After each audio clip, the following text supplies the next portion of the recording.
Hello and welcome to Uniform Health. So today we're going to be discussing acne, an investigation into a multifactorial paradoxical chronic disease. They are all right, but when, why, and to what degree? So what I mean by that is that a lot of people on YouTube and elsewhere discuss acne as a inflammatory issue, as a hormone issue, bacteria, stress, sleep deprivation, alcohol, toxins, everything underneath the sun, it seems. And it can be quite confusing and irritating when you have this condition. So what I am hoping to do for you today is give you a cure, give you your rubric to follow so that you can cure yourself of your acne. This is not going to be for the light-minded. This is really intense stuff. But if you're serious about clearing your acne, then this is what you need to sit through and listen. And hopefully I'll be able to keep it interesting enough so that you can listen through it all. So please bear with me and let's get into it. So here's the overview of what we're going to be doing for you. So we're going to be advancing your pathological understanding of acne. What is the condition? What are the different severities? What are the causes of acne? One very important one is the symptoms of acne. You may have never even heard of a symptom of acne, but it's more than just a lesion on your face. It does something. There's pain involved, there's itching involved. A lot of people will tell you don't scratch your face. You know, doctors, nurses, everyone's telling you not to scratch your face, but no one's telling you how to alleviate that itch, to alleviate that pain. And hopefully I'll be able to do that for you, is to give you directives in order to reduce the itch and therefore reduce the picking, and then also exponentially decrease the your severity and condition. So the other thing we're going to be discussing that everyone seems to want to know is the why me. Why is it that I have acne? Why isn't it my brother or my sister? They never get acne. I don't understand. It's me. I don't understand what I'm doing wrong. I'm eating healthy-ish. I'm exercising. I'm doing everything right. Why is it me? And hopefully I'll be able to explain that from both a environmental and genetic perspective. So the other thing we're going to be discussing, one of the fundamental pillars of what we're going to be discussing here, is what you should and you should not eat. The other thing that we're going to be discussing with both homeopathic and conventional understandings is what can be done to treat acne. So the billion-dollar industry that shouldn't exist. And this is what I describe the acne industry because of this group called the Kitivins. So the Kitivins are the subject of one of a revolutionary paper that came out that studied 1,200 of these individuals and came out of all ages and came out with no instances of acne. So immediately what I wanted to figure out is what these individuals were eating, and although this wasn't available as information from a peer-reviewed journal, I was able to get some anecdotal information, and one of the obvious ones is that this is a tribal group that basically has no contact with the conventional diet that we are so ready for in the westernized world. So what I mean by that, it's completely unprocessed. They rarely consume land animals. They occasionally consume a pig. They have fairly high fish consumption. One thing that would concern me is dioxins in that fish, but it may be offset by other factors that we'll be describing about the fish. Could be the fish oil, but it could be something else that we'll discuss. Another big benefit to the Kitivins is their sweet potato consumption. I find that to be a great dietary aid when regarding acne. Something else to consider is their general macronutrient intake. So their carbs are roughly 60%, fat is 30%, and protein is 10%. So we need to take all that into consideration when examining the perfect acne-free diet. Okay, so here we have an historical count of acne. Basically, what has history known acne to be, and if at all, and how has it tried to combat these issues. So what we've seen here is that pharaohs have definitely battled with acne. Most famously, King Tutankhamun. Um, he had honey remedies in his burial. They thought back then, 4,000 years ago, that basically acne was caused by lies. Now, Aristotle and the Hippocrates make mention of this as well, acne. So let's begin with how we can advance your pathological understanding, basically your perception of acne. Um, there's a lot of different products and types of things used to treat acne, whether that be benzoyl peroxide or lemon juice. But the first thing we have to understand is it's not antioxidant versus oxidant. It's not inflammation versus anti-inflammatories. It's not positive versus negative. It's not good versus bad. It's a multifactorial issue. It's not just binary. So basically what I mean is that oftentimes we think that acne is exclusively a lack of something or a direct imbalance of something. But the reality is it's probably more or less a positive versus negative feedback system or homeostatic dysregulation um, that occurs. It's not your body's in a typical pattern of common function, and something has caused that dysfunction.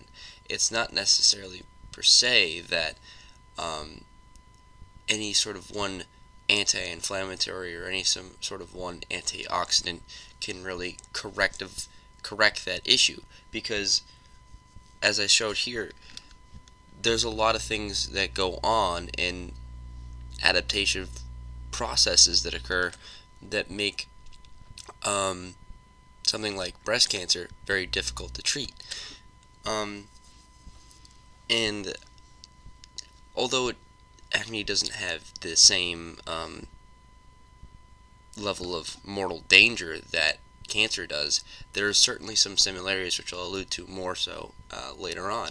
But oftentimes when we're seeking out treatment, we seek out something with these sort of specific ideologies, like antioxidants. The body doesn't have enough antioxidants, so I need to take more antioxidants in. And then, in the same note, it just doesn't have enough uh, anti-inflammatories or something like that. It's also, where's the inflammation coming from? Where's the oxidation coming from? What regulates those things? It's not about just putting two enemies against each other and causing this battle. It's about trying to understand the system and its needs and the origin of its dysregulation, not just the sort of again, this binary sort of treatment.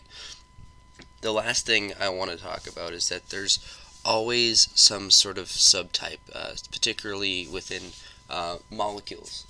So, oftentimes we'll say antioxidants. Well, it's not just antioxidants. There's like flavonoids or polyphenols, or there's all sorts of different variations on this sort of general term. And because it's so non-specific, and because we're trying to take this whole approach of electrons versus or free radicals versus uh,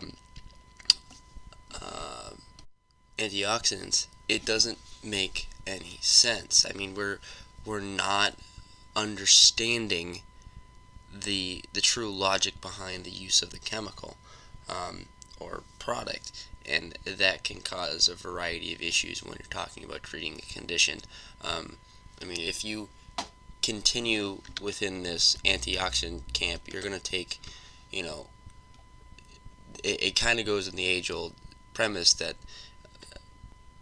people think that more is better. So if it's an antioxidant issue, you're going to take more vitamin C. And if it still doesn't work, you're going to keep taking more vitamin C.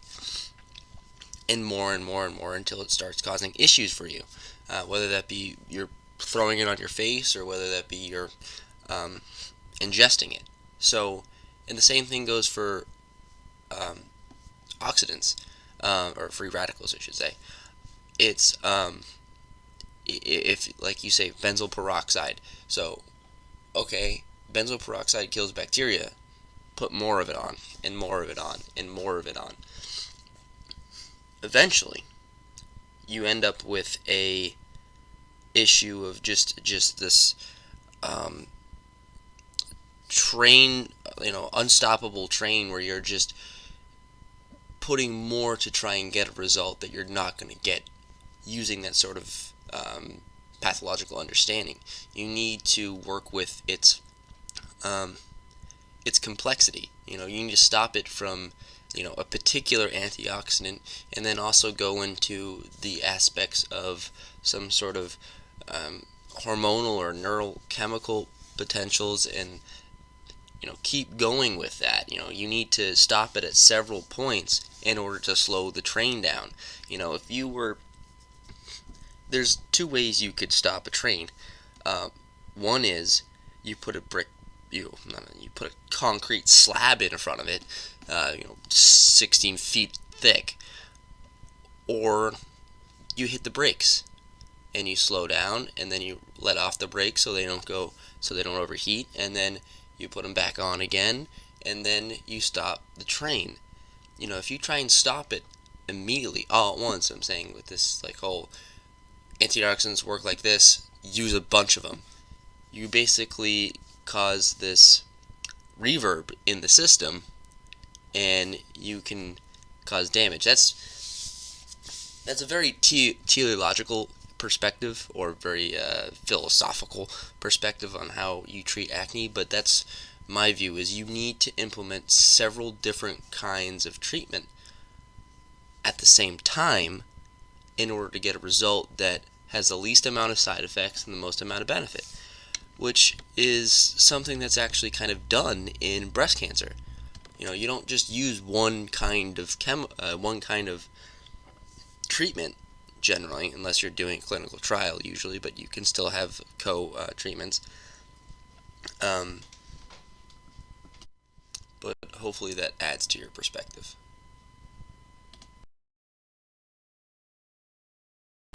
What is acne? So this is probably the rarest question that you'll get, but ironically enough, this is the question that most individuals get wrong, or at least in the form of how they're treating their acne. People need to understand that by placing some sort of acid solution to try and slough off the dead skin on your face, you're not really addressing the problem. So the problem isn't on this very top layer. The problem, more than anything, is inside the pore. You have to literally get inside the pore. So whatever solution that you put on your face has to first make it inside the pore in order for it to actually have any strong effect at removing acne. And by and large, some amount of solution will get into the pore, but you need to have that understanding that this is what you're treating. You're trying to treat the pore. You're not trying to treat the skin as a whole, for the most part. And by doing things like scrubbing the crap out of it, you're actually just irritating the skin, and as a result, those inflammatory cytokines that get developed end up clogging up the pore here. So you need to make sure that anything that you're putting, like a antibacterial agent, anything that would be potentially irritating to the skin, that you want to minimize any contact with the top layers, and you want to make sure that all of that potentially irritating compound goes directly into the pore, minimizing damage to the non-target areas. The other issue that we get is that a lot of people have a slewed idea of acne, and what I mean by that, everyone thinks it's bacteria, it's inflammation, it's a variety of things, but let me take you on a little thought process of mine. In order for acne to be acne, at the least, in order for a papule to develop, the fundamental thing that needs to happen is that pore needs to clog. Now, regardless of any amount of inflammation, regardless of any amount of redness and irritation and everything else, in my mind, a pimple is not a pimple unless it's clogged. And so what that means is that it's an overactive healing response. The reason why you can't pop that pimple, why that pimple and that those skin cells don't want to come up, is because they're healed to the other parts of your skin. They're bound to that skin, just like they're bound to any other part of these other cells. In order to reverse that, you have to stop this healing over of the pore. And that's what really involves the treatment of acne at that level. There's a lot of different approaches that you can take, but from the most rudimentary format, stopping this healing response is fundamental in order to stopping the condition of acne.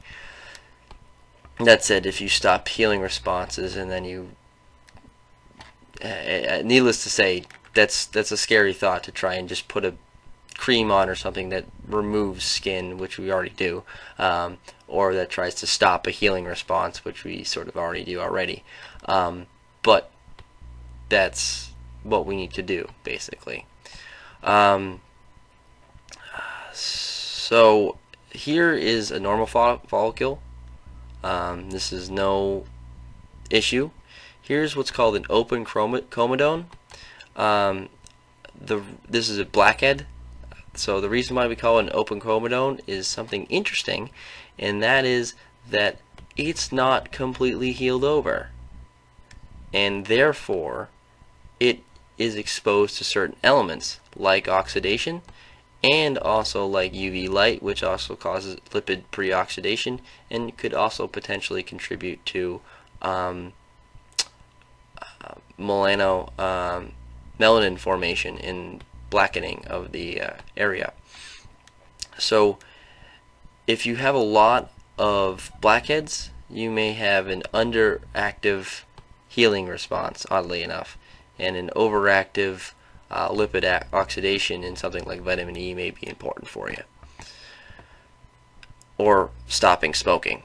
Now here's a moderate condition, here's the severe and then here's the severe condition, and this is of an individual papule, so, or pustule, and doesn't necessarily sum up the collective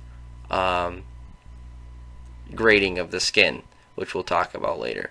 But basically, the medical community has deemed this sort of very invasive condition as the worst sort that you can come about. So here's an example of a comedone right here.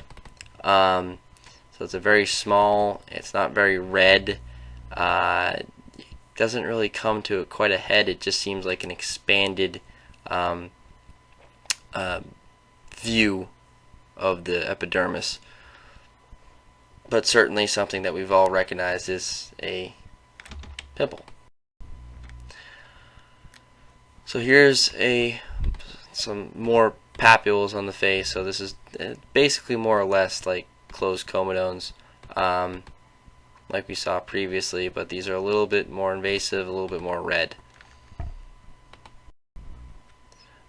This is a pustule here, and we can see that there's some blackheads on the region as well. This we can really see a lot of redness and a lot of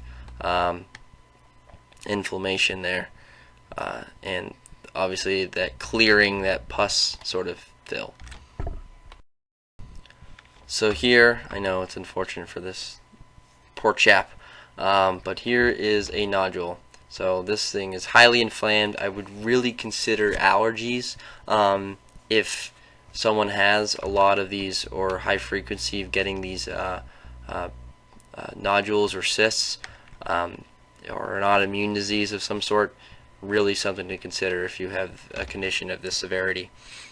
One might ask, what's the difference between a cyst and a nodule?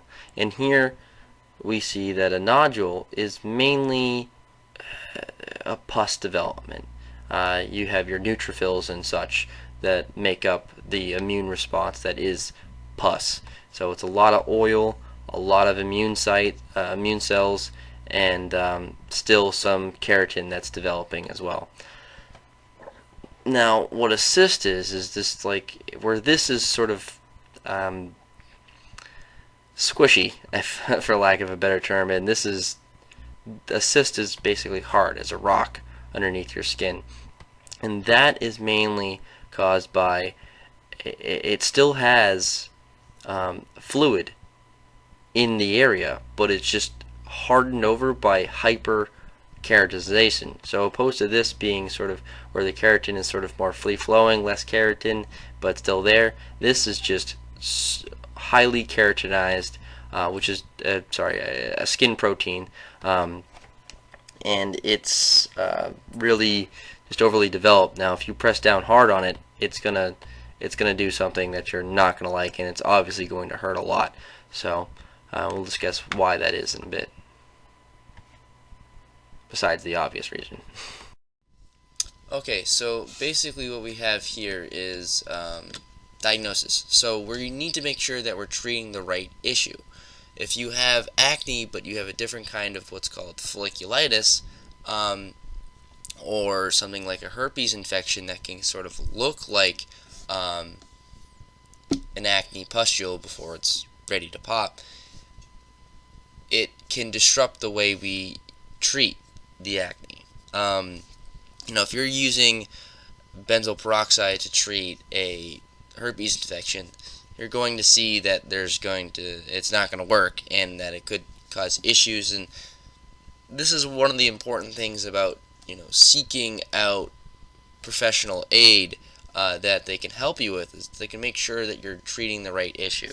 So the other different times of sort of things that can emulate acne is something like a Staphylococcus aureus infection, a yeast infection that's very common with babies, and also dandruff, sort of some ringworms, sort of certain fungal infections, again virus infections, molluscus contagiosum, parasitic infections such as scabies. So we need to make sure that, again, we have an understanding of what these will look like to a certain extent, and most importantly, in this instance, not necessarily to be your own doctor and to seek professional aid. Make sure you have the right issue, and make sure you get a second opinion. Here is some of the differences between what you see. This is a little bit of molluscus contagiosum, and this is herpes, and you can see how maybe someone might think it's like a cyst, or something that just hasn't come to a head yet, or something like that. But the most important thing to really get at is the sort of clustered nature of it, and the lack and like sort of clear fluid that's in it. As you can see, this is more of a folliculitis than it is acne, but you can certainly see how those can be similar. Now, this is acne vulgaris, pretty severe case of it, and something else to consider is just what does acne look like, but we'll get to that in just a moment from a microscopic perspective.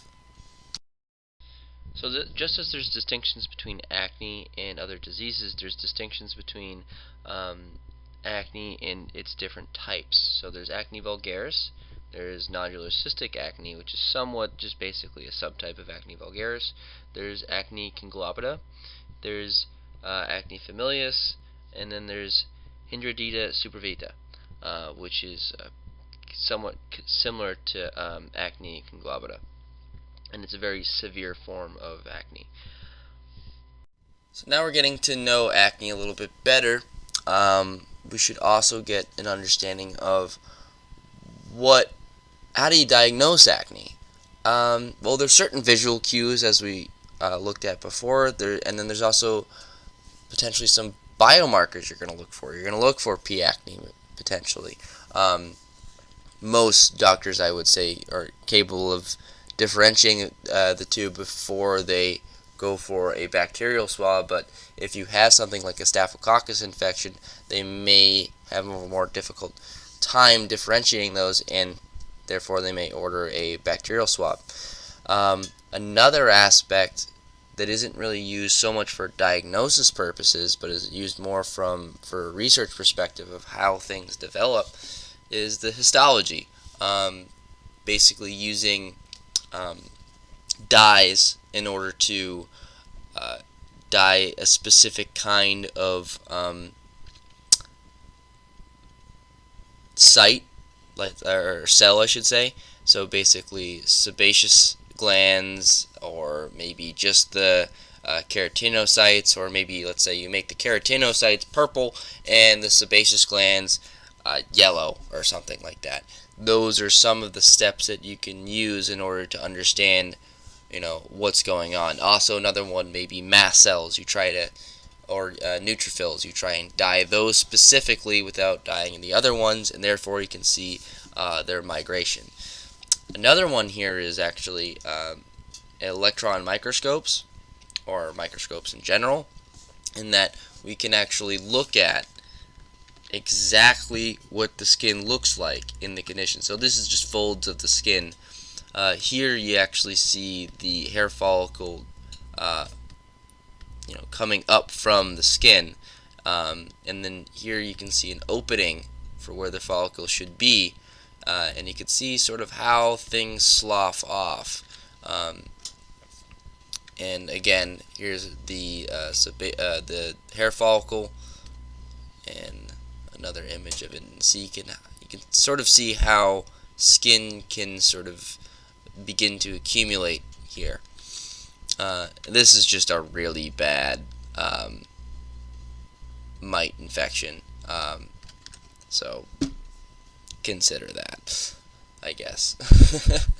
But yeah, again, so this is just some element of understanding of how we can look at acne and how we can visualize how it develops.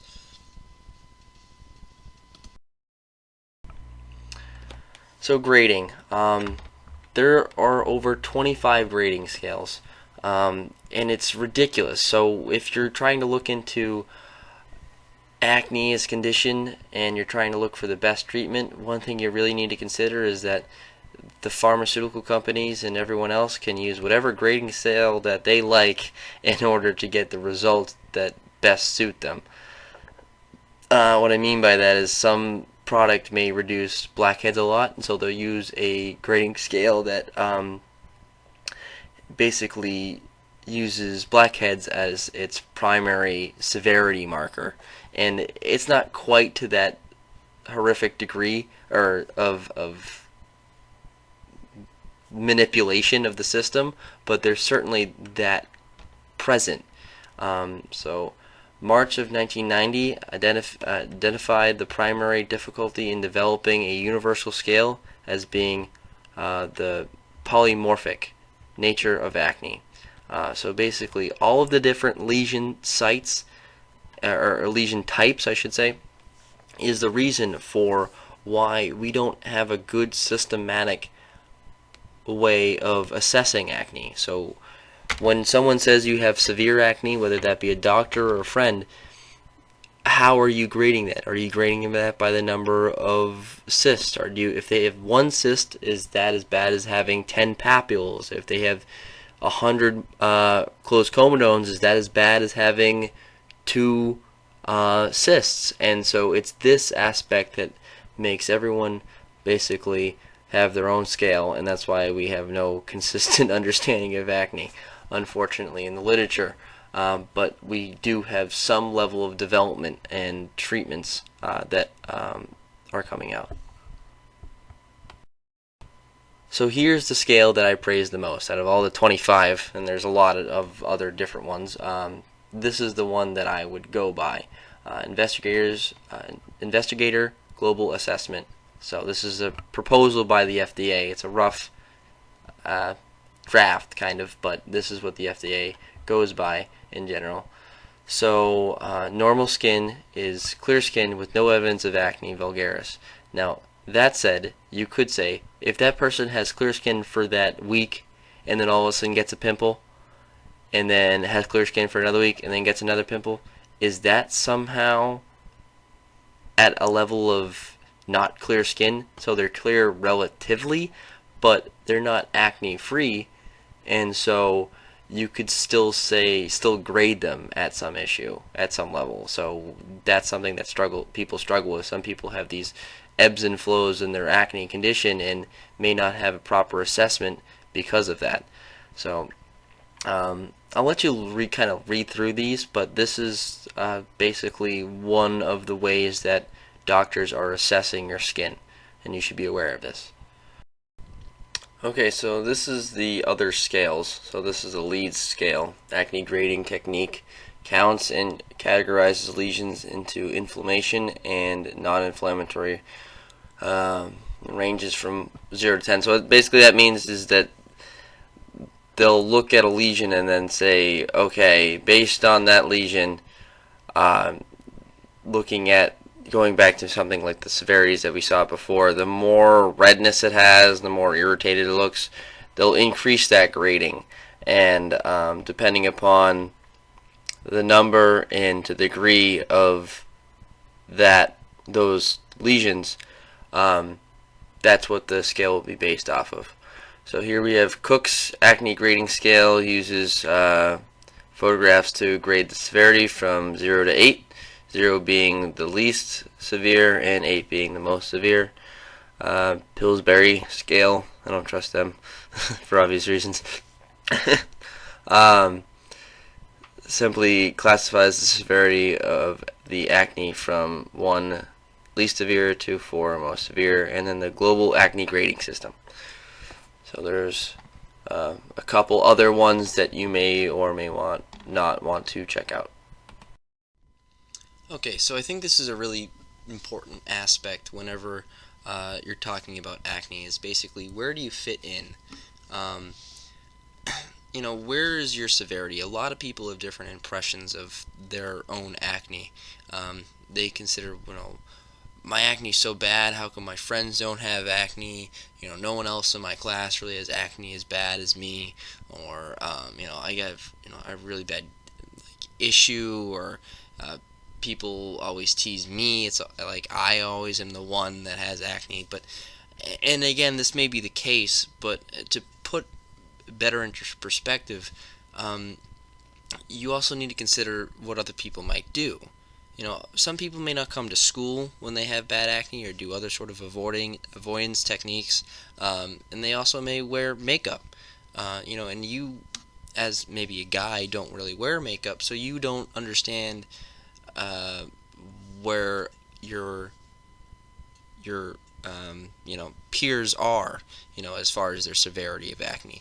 This hopes to shed some light on that. This, I believe, is from a Korean study, if I'm remembering correctly. That said, I think it's still representative of U.S. populations with a certain margin of error. So to talk about it, basically you have 10 papules. So this is basically sort of your chin breaking out. That's most people have that, and this suggests about 43% of the people who have acne, which is again like all 100% to like 95% of people throughout their lifetime have had acne. So about 43% of the population has about 10 nodules or 10 papules on their face. So again, their chin breaking out. Now, where you go up here is you have about only 20% of people have, let's say, some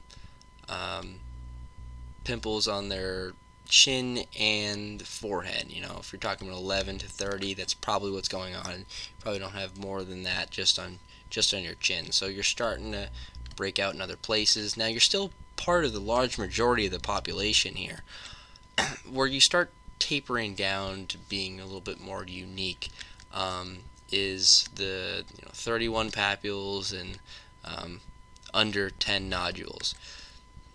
This may be basically your chin breaking out, you have some pimples on your forehead, maybe you have a nodule on your jawline or something like that, and you have a couple on your cheek. So as we see, there's a decreasing trend here. So you go from 43% of the population to 19% of the population to 6% of the population to 7.6. So it was a decreasing trend until this uptick, and I think this is because of the different way they've judged acne severity here, because now what they've just accounted for is scarring. Scarring is something that's talked about not as much, not as in depth, but it's a prime objective of dermatologists to avoid scarring.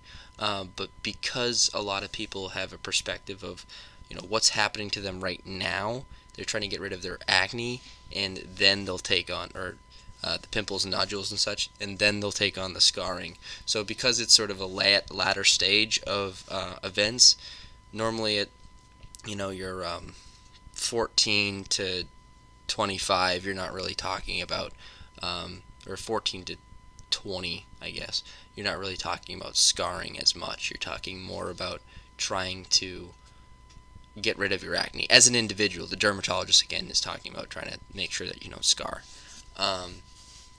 Now, here you see that the top grades are actually very similar.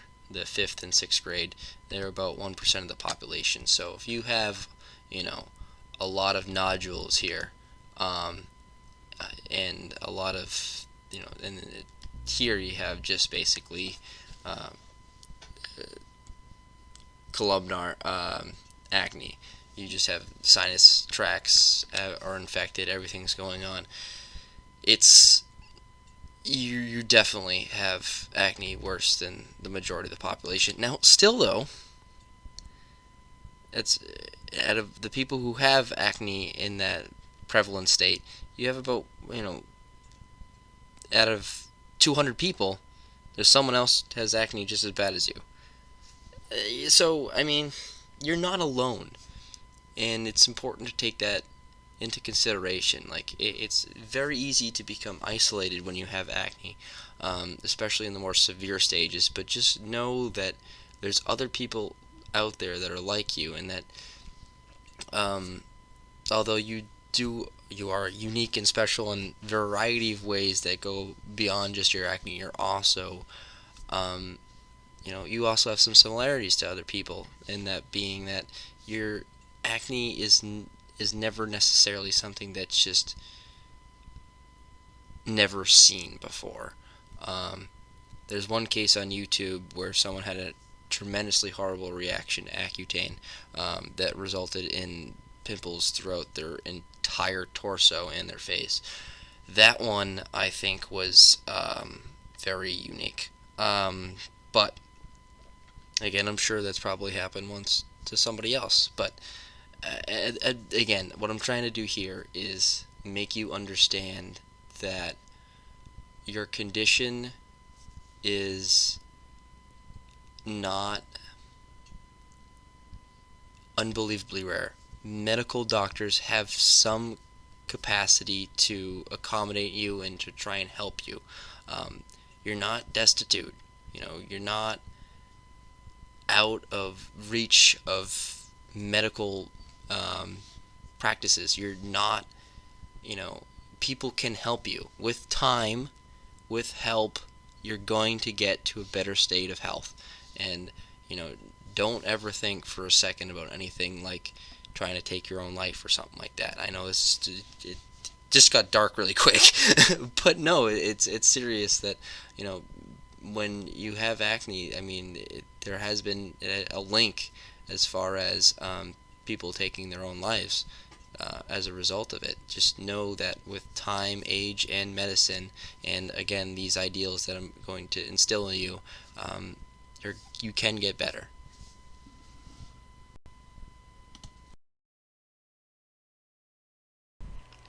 So the scale of the cause. So whenever we're thinking something causes acne, whether that be chocolate, potato chips, or the skin abrasion, anything, we have to understand at what scale something is causing acne. So here we have what I call the macro scale. So basically, something like rubbing, picking, or occlusion, which basically means cutting off or sealing off the area. Those are one macro, large scale causes of acne. Now there's also the cellular scale, and this is now hyper keratinization, inflammatory cell mobilization like neutrophils, and mast cell degranulation, which basically means the explosion of these little histamine cells. And well, they're not histamine cells, but they are multi-purposed, but largely are purposed for the involvement of immune cells and allergies. So so you have your macro scale, your cellular scale, and now you also have the molecular scale. So a lot of people will say that testosterone causes acne. Well, you have to understand at what level. How does it? Which is the most important question. How does something cause something? And so here we'll look at insulin, DHT, form of testosterone, a very active form of testosterone. 5A reductase. This is an enzyme that converts testosterone into DHT. So then at the last level, you have genetic. So you have some implications of FOX3 and SOX9. Most highly regarded as FOX3 right currently, due to isotretinoin, Accutane's role in modulating this gene. Now, that all said, if you can't go from either one of these scales back into the cellular scale, it really doesn't matter. Meaning, if you can't explain how a genetic cause converts into a protein or a molecule scale, which would then affect the cellular scale, then what's the point of even knowing that some sort of genetic factor is involved? You've got to be able to say how exactly it does this. At the same level, from the macro scale, you have to go back down to the cellular scale, because what we see really is the cellular scale. So wherever we're looking at something clinically speaking, we're looking at cell involvement, we're looking at the histopathology of the area, and that's why the cellular scale is what everyone should be working to reference when they're developing an idea of something causing acne. I hope that makes sense. What are the causes of acne? Microcomedones, the chicken or the egg. So what we talked about before is the scale of cause, but this is basically asking what can you change within the biochemistry of the individual to stop acne's development? What is the initiation of acne, and therefore what can we alter to block its development? And most people will call this microcomedone development. So when we're talking about microcomedone development, most people will regard, researchers will regard follicular epidermal hyperproliferation and inflammation as the two initiators. Now there's a big argument going on which comes first, and this is the chicken or the egg, in my opinion. So this is, I would say IL-1 is, as far as inflammation is concerned, that is the chemical, the inflammatory chemical that many individuals will say that's the cause of acne.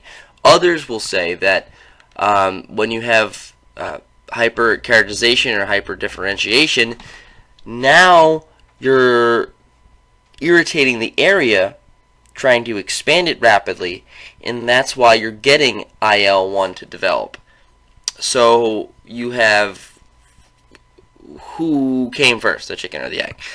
So I'll let you kind of work around that, but basically I think that this is where you get into an individual basis, meaning that some individuals are more inflammatory, have more inflammatory specific acne. Some individuals have more keratinization or follicular epidermal hyperproliferation issues.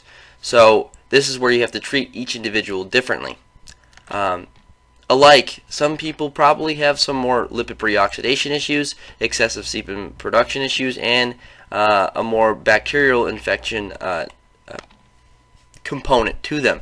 And so by recognizing what synergistic components are playing fundamental roles in the acne development, you can enhance the treatment of the individual.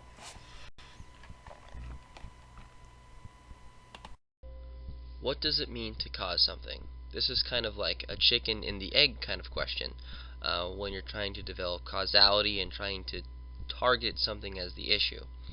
I mean, what does it mean to cause something? As another interpretation of this is how does water freeze? How basically can you cause water to freeze? If you're trying to understand what causes something, let's try to understand what causes water to freeze. And this may be a seemingly idiotic question. I mean, water freezes when it's below 32 degrees, right? That's what causes water to freeze. Well, temperatures below 32 degrees don't cause water to freeze. You have to get the water down to that temperature first, so there's a time associated with that. Then you also need nucleation sites. Basically, areas in the water where you can develop crystallizations, and this crystallization develops because of these nucleation sites, which can develop because of a disturbance. So you may have seen super cooled water, where basically you can put like a Poland Springs bottle in the freezer for 3 hours or so, and if you remove it slowly, you can see that it actually isn't frozen. But if you shake it, it becomes frozen instantaneously, virtually. So it was at the right temperature to be frozen, but it had the right time, but it still didn't have the nucleation sites or the disturbance in order to develop freezing. So in that instance, what caused something to happen? Well, as we can see, and as we'll begin to understand when we're talking about acne, is many things can cause acne.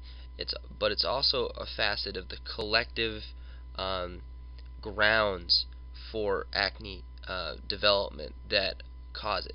So you need certain things. You need the bacteria, you need immune recognition, you need growth, you need many other multitudes of things at the microbiological level and further down to develop and result in order for acne to be initiated. So bear with me and be very careful whenever anyone's trying to assess the root cause of acne or the root cause of really anything.